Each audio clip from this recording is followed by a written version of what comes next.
welcome to another edition of Business Spotlight. I'm joined today by Neil Champion, who is the Managing Director of Pope Consulting, and we're going to get a little bit into what they do in a minute. But first of all, Neil, welcome to the call.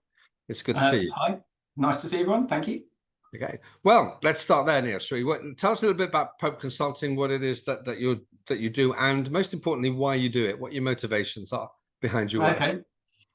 So we are Pope Consulting. We are building services consultants, which nobody understands what that is. So if you think of a human body, you've got an architect will design the body, the structural engineer will design the skeleton, and then all the bits inside that make it work, like the blood and the other bits and bobs, that's what we design, the pipes and wires that go into a building to make a building habitable. Right. And that's what we do. Okay, so at what point do you come into a project then, and who brings you in? Is it the architects? Is it the designers? Who is it that brings you in? It's normally the designer. I don't think. Well, it depends what the project is. We do all sorts of projects for all sorts of businesses, companies, domestic, etc. Generally, though, if it's a new project, nobody ever thinks I'm going to build a new school. I better phone the building services consultant. They always phone an architect or the project manager. And then we work with the architects, project manager. They put the team together, so we will work with them.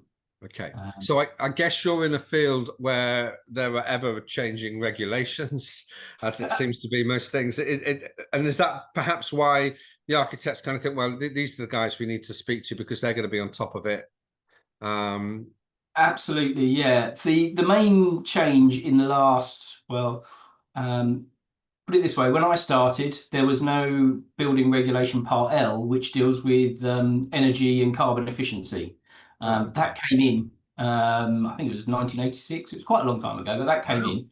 Carbon efficiency in 1986. That was energy. It was energy efficiency back then. But it's kind of progressed over time. Don't quote me on the 86. I'm not 100% sure. I won't. You've quoted yourself. Okay. Yeah. Bit by bit, it's improved. It's tweaked itself. Got more and more. And then in the last 10 or 15 years, people have got more and more on board with it. And the building regulations have got more and more tight.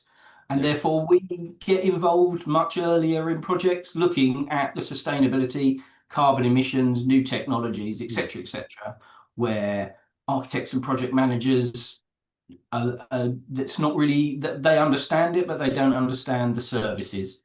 A prime example, previously, you'd have a gas boiler and some electrics. It's say in a new house.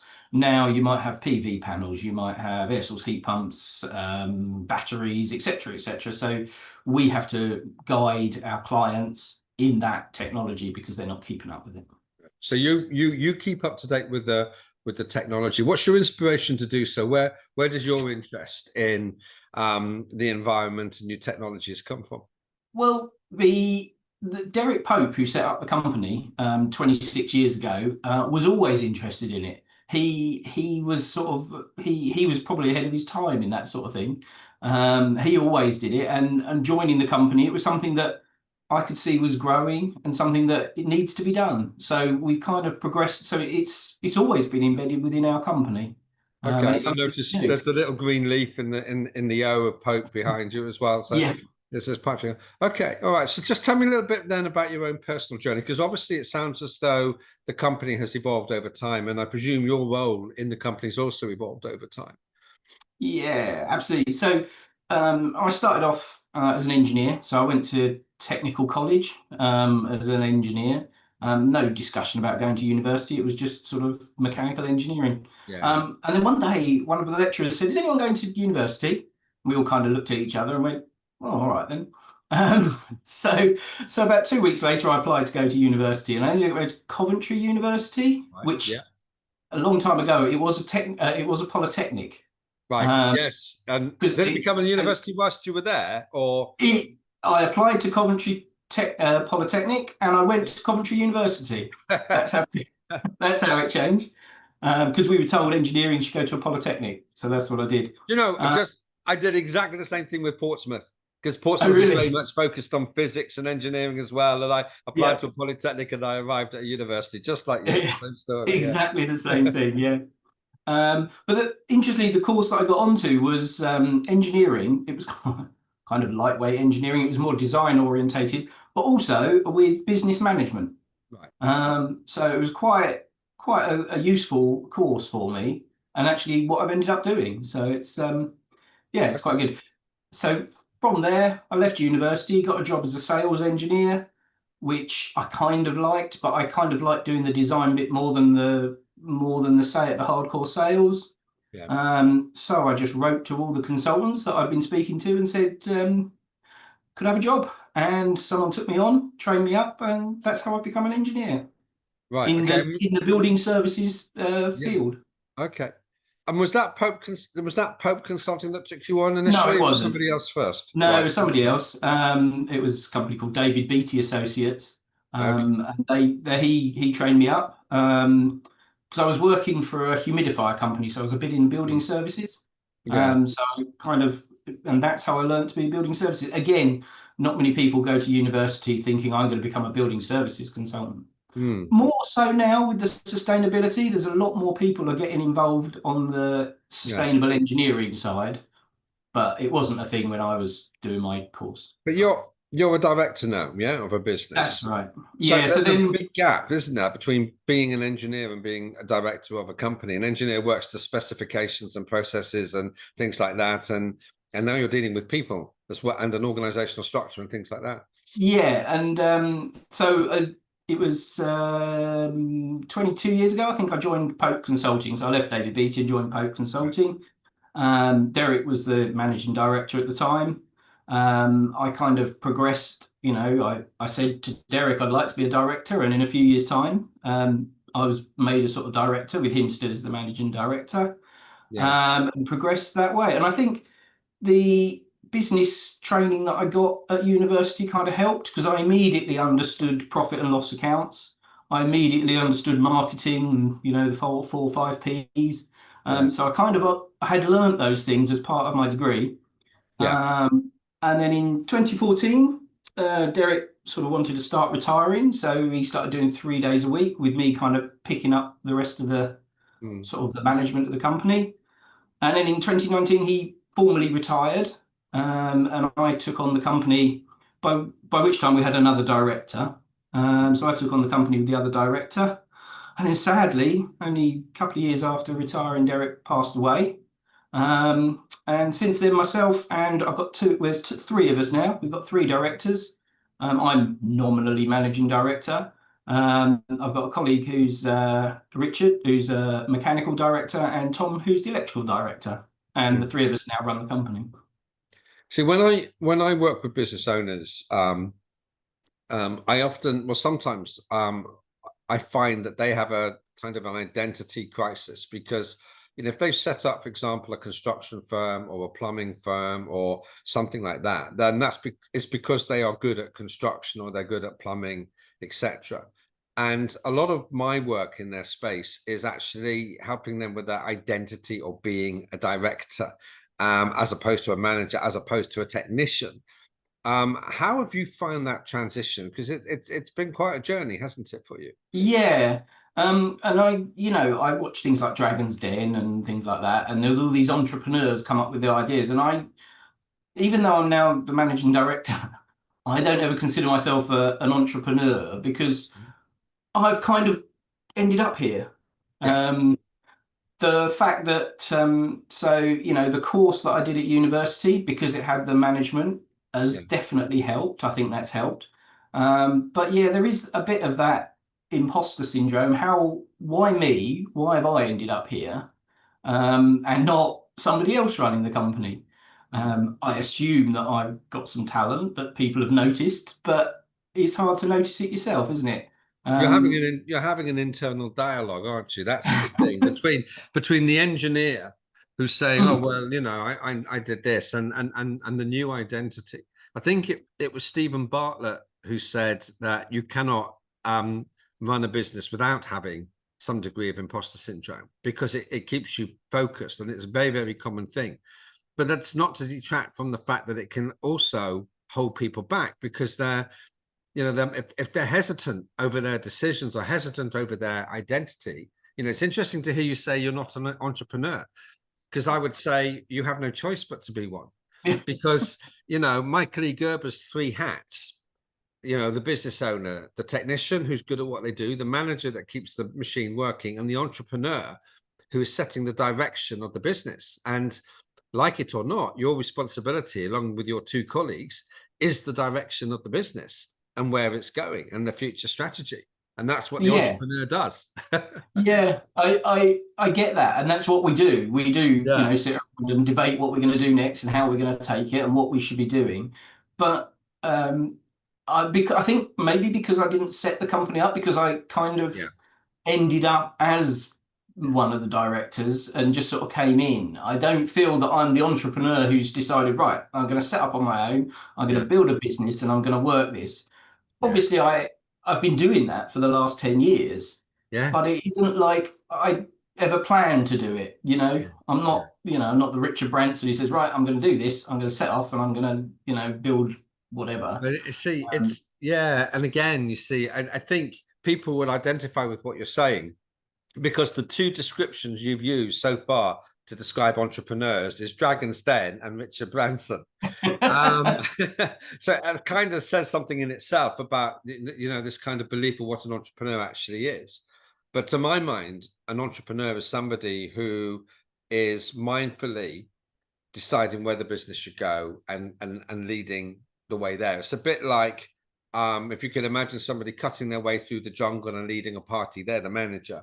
It's the entrepreneur that scales the tree and says, well, we need to go in that direction over there, or heaven forbid, we're in the wrong jungle, whatever happens to be. And I think, what you're identifying there, you're very tactfully, is that it is a bit of a block for many people, isn't it? If their identity isn't completely aligned with who they are, it can potentially hold things back. It certainly needs to be mindful of it and challenged on it, perhaps. Yeah. And certainly, I mean, I'm an engineer. I got a degree in engineering, but I consider myself, this can sound terrible, I consider myself more of a lightweight engineer and more of a design and not a hardcore mathematics. We have engineers in the company who are, I have to say, much better at the minutiae, the detail, the actual engineering, and keep, checking regulations, etc., than I believe I am. But having spoken to some of them, they are also, one of them particularly said, there's no way I want to be the director. I don't want to go out meeting people. I don't want to be pushing the company forward. I'm an engineer. But maybe that's partly, maybe that's why I chose the degree, partly because it wasn't just hardcore engineering, and it was a bit of management as well. Yeah. No, that makes sense. But it also makes sense that when we step into anything new,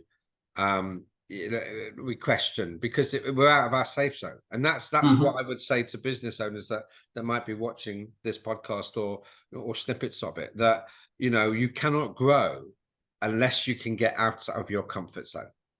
If you just think of it from an engineering perspective, how can you? Yeah. You're stuck in the same space and volume that's defined by your safe space, and so you can't grow unless you step outside of it. But stepping outside of it does not come without its doubts, because psychologically there's that element of our brain that wants to keep us safe, and if we change anything, then we may not be safe anymore. So it's interesting to hear, especially from the perspective of your story, because you didn't really necessarily choose. It was the path that you found yourself on.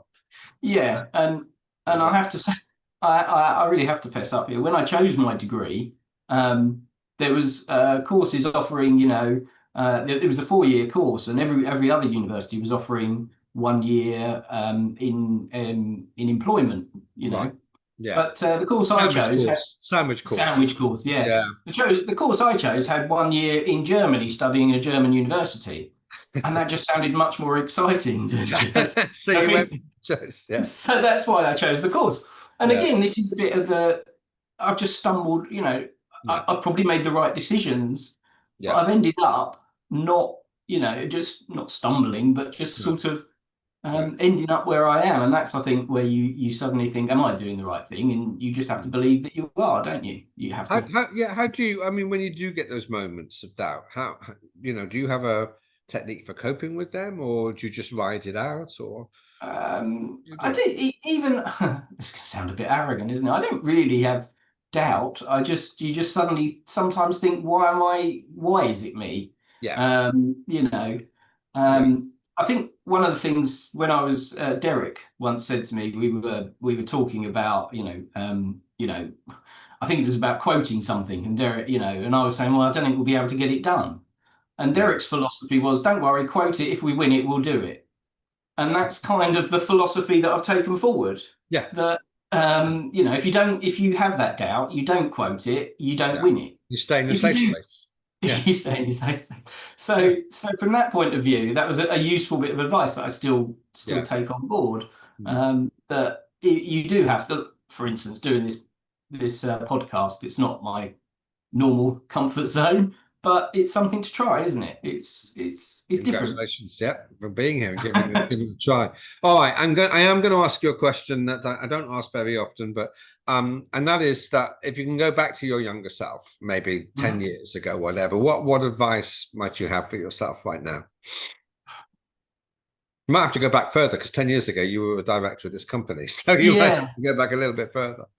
Um, I do you know at the moment I think the company's doing well. We're doing okay. So I think I would say do what you've done seems to be a good philosophy. Obviously, that back then I didn't know what I was going to do, but Yeah, having yeah, done it, I think saying that actually being the director of the company and yeah, and trying to, because it's not just about me, it's about the rest of the team, isn't it? It's about the staff and, the customers and everybody. Mainly, you got to yeah. make, But decisions that keep everybody yeah. going. And But uh, Neil, you weren't born an engineer, you weren't born a company director. These are all phases of our journey that we come yeah, to, don't we, as we go. I remember my father saying to me a long time ago, one of the few things that he was right on. I hope he's not watching this. No, most of the things. He said when we were talking about O levels and A levels and degrees, O's and A's as they were at the time. yeah, And I said, oh, it's going to be harder. And he said, no, it's not harder. It's just further. It's just learning the next thing and then the yeah, next thing. And I think a little bit, progressing through your career is very much the same. You look at the next level and think, oh, I can't do that because I don't know how to do that. But of course, there was a yeah. point when you didn't know how to do the level that you're at now. Um, and that's another thing about imposter syndrome, isn't it? It takes you back to your safe space because you do know how to do that, but you forget that actually there was a point in time when you had no idea how to be an engineer. Um, That's good. And I think one of the other things I tell myself is just enjoy it because you spend a lot of time at work, and if you enjoy it, I think if you enjoy it and you look happy, people are happier around you, and I think that helps. That breeds a nice thing. Business should Um, be fun. Business should be fun. yeah, Neil, I think that's a good point to leave it. Thank you. Thanks for your time in this discussion. It's been and being honest as well as sharing, your journey and the challenges that you've overcome and a lot of lessons in there for us, particularly if you've got imposter syndrome. Thanks very much for your time. thank you very much. Cheers.